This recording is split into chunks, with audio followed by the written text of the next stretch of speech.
Starting every meeting with the fundamental of the week is one of the most common and one of the most powerful rituals that most of our clients practice. There are two reasons for that. The first is that it shifts our teaching from being what I call episodic to what I call systematic.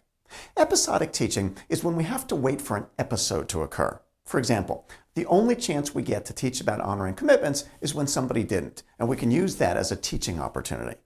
But what if nothing happened? Then I guess there's nothing to talk about. With this ritual, though, we have lots of chances to teach all week long. Think of all the meetings that take place in a given week all throughout your company. Imagine if in every single one of them, we had a chance to talk about this week's fundamental. We no longer have to wait for an episode to occur. Instead, we're teaching it all week long. That's what I mean by making your teaching systematic instead of only episodic.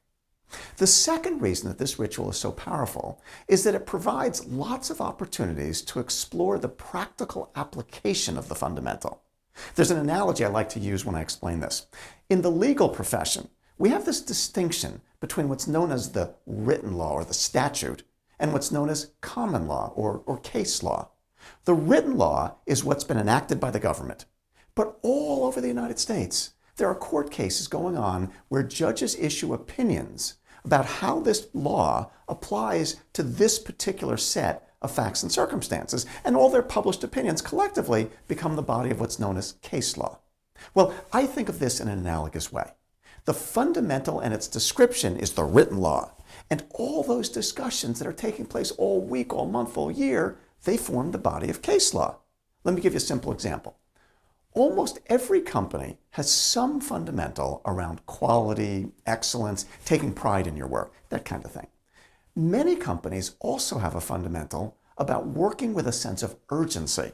Then you get the employee who says, hey, time out. 1 minute you're complaining because I didn't get it done fast enough, and the next minute you're complaining because you discovered a mistake I made. Well, which is it? Well, it's both. And I can't give you a simple rule that describes when going fast is too fast or when focusing on quality becomes so excessive that it's unproductive. It depends. It's much more nuanced than a simple black and white issue. It's in all those discussions and those meetings that we begin to get a deeper appreciation for those nuances, for the gray areas, for how to interpret the fundamental based on this particular situation.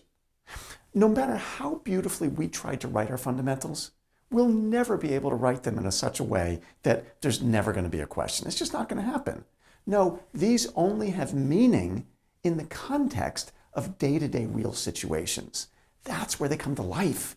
And that's why having a ritual where we talk about them in every single meeting is so important.